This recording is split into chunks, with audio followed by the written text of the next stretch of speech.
وكان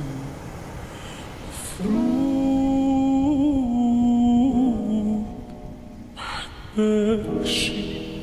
بقالي وقت كبير قاعدة بفكر فيك، والوقت بقى بيعدي أسرع أسرع من قرارك اللي انت خدته علشان تمشي وتسيبني. هو انت ليه ما خيرتنيش بين اننا نفضل او نمشي؟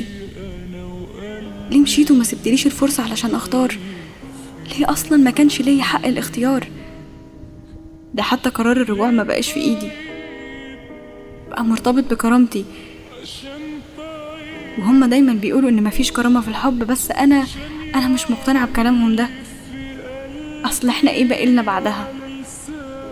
في النهاية انا عارفة ان احنا مش هينفع نرجع تاني،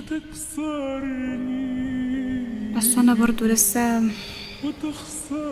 للأسف بفكر فيك. بتخسر حب مش سهل تلاقيه.